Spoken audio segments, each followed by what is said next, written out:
de l'exploitation qu'est-ce que lan la mën a indi ci conscience sénégalais yi. Bon, ça veut dire que l'exploitation d'hydrocarbures est souvent assujettie de risques. léegi nag BP dafa war a am benn supply base xam nga bi ñu fi recevoir Kader Koma mu la doon expliquer ni au port de Dakar il y a une plateforme portuaire boo xam ni c'est pour la logistique mooy supply base donc une base logistique léegi lu mel noonu je crois que BP war na ko am à Saint-Louis foo xam ni fa lay stocker son matériel de sécurité pour en cas de fuite, d'incendie, de déversement et de toute autre chose. Mais logiquement warul mën a am wala. Si war na mën a am une fuite. Oui. Non, je veux dire le matos, le matériel là qui doit être. Waaw mais près des installations. Man je parle sur la base d'informations que je peux pas mettre sur la table. D'accord. Mais war nañu fàggu loolu. war nañu am benn supply base foofu pour mettre le matériel de sécurité. et les stocker et pour être apte à intervenir chaque fois que de besoin parce que c'est pas loin c'est 8 kilomètres kooku. war na am aussi un dispositif de checking pour les gens qui vont et viennent dans les plateformes. Parce qu'on ne s'amuse pas avec la sécurité sur les plateformes onshore. Donc, on a un dispositif de checking. Bon, ñi fay dem ak ñi fay jóge dañ leen di contrôler. Donc, loolu aussi, on a un poste. En plus, maintenant, d'autres commodités. Ça, je le dis parce que il y a des Sénégalais qui font des offres sur le contenu local, ci domaine yooyu et il est bon que BP xalaat loolu et il est bon aussi que nos autorités le ministère la direction de l'énergie ñu positionner les investisseurs sénégalais pour ñu capter ces opportunités là parce que en Mauritanie ils ont des offres ils font la même chose donc s'ils vont aller mettre leurs installations en Mauritanie c'est le Sénégal qui perd. Léegi nag les autorités doivent appuyer la préférence nationale parce que am na ay sénégalais yoo xam ne ñu ngi ci loolu ñu ngi koy xalaat ñu ngi ci lancé wu pour offrir des solutions parce que y a des sénégalais qui ont anticipé ci problème yu mel nii tu te rends compte de ñu avant-gardistes et qui peinent à rencontrer les autorités pour avoir le soutien.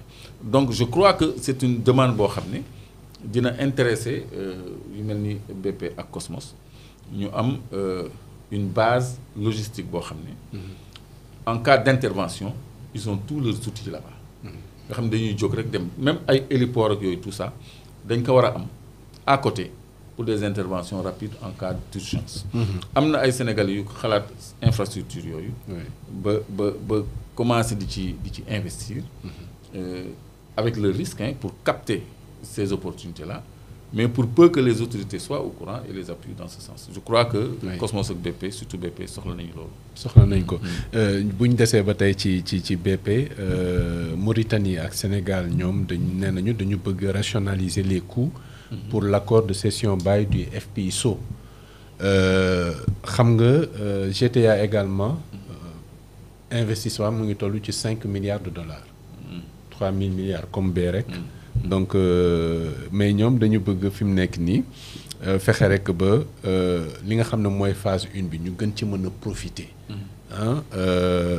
li nga xam ne mooy revenu yu ñu ci mën a am mais fi ñu koy jaarale mooy ñu ci refinancement wu accord cession bail bu FPSO. D'abord cession bail pour internautes yi mën a comprendre mooy lan FPSO également nga expliquer ko. balaa ñu dugg ci kii bi. mooy bateau bi nga xam ne mooy usine bi nga xam ne mooy ŋàcc hydrocarbure bi en tête de puits mooy séparer ndox beeg bu yeeg yooyu bu dee gaz bi moo koy liquéfier pour ñu mën ko manutentionner day am ndox aussi bu ñuy séparer ak soufre aussi bu ñuy traité. Comme pétrole bi ni muy amee soufre. noonu la gaz bi di ko amee tamit. Donc loolu traitement la boo xam ne ci biir géej gi nga koy def bu njëkk dañ doon samp ay plateformes yoo xam ne day am ay tànk nga xam ne day fixe mais léegi ay plateformes flottantes la ñu génnee te man waxoon naa la fii je suis pas pour les plateformes flottantes. Parce que plateforme flottante en cas de problème mën nga désamarrer dem sa yoon.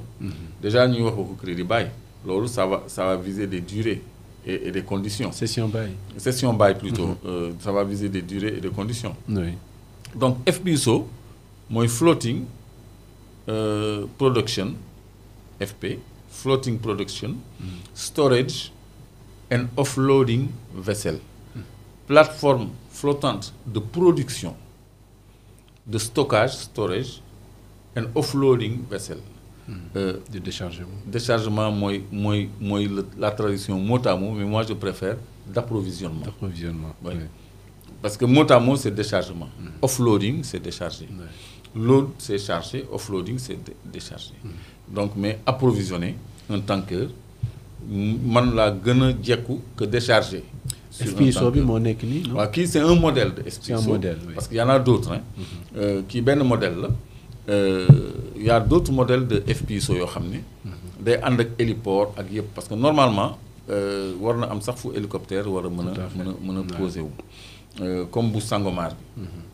Donc loolu moo xew parce que lii bu leen neexee ñu yëkkati ko dem session bail nag c'est-à-dire FPSO bi nga xam ni société bi ñuy wax Technip moo ko defar en Chine. C'est des Français. Les Français, ils reviennent par la petite porte. Ils sont très fins. Ils sont là, hein. C'est eux. Est-ce que la plateforme, c'est les Français? Donc, les Chine, c'est pas les Chinois, c'est les Français. Mais c'est les Français qui l'ont... Technip, c'est une société française qui a ses chantiers navals en Chine. En Chine et aux Philippines. Ouais. Donc...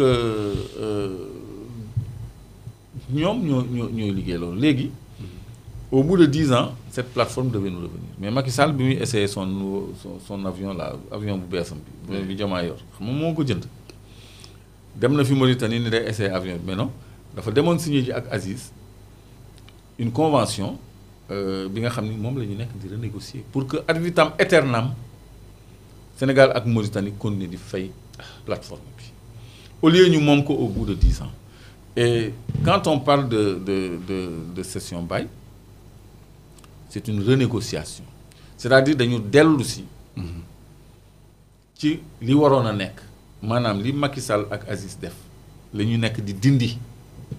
moo tax on parle de rationalisation. Rationalisation oui. Pour que au finish ñun ñu moom plateforme bi surtout que y a le remboursement des coûts pétroliers.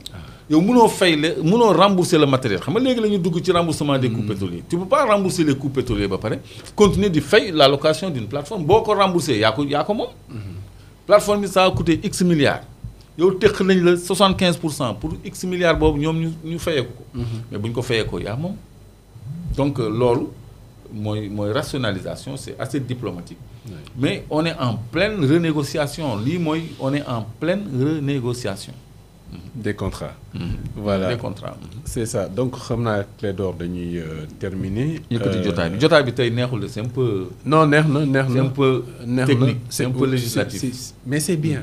Xam nga l'avantage sur le digital.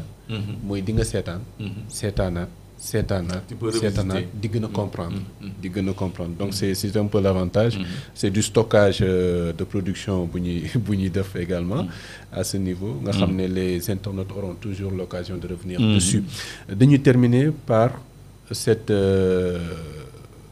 coopération entre le Congo et le Sénégal en matière d'approvisionnement en électricité. Sénélec décroché na benn contrat foofu pour approvisionner le Congo en électricité. Ce contrat-là aussi, ça peut pousser les Sénégalais à s'interroger.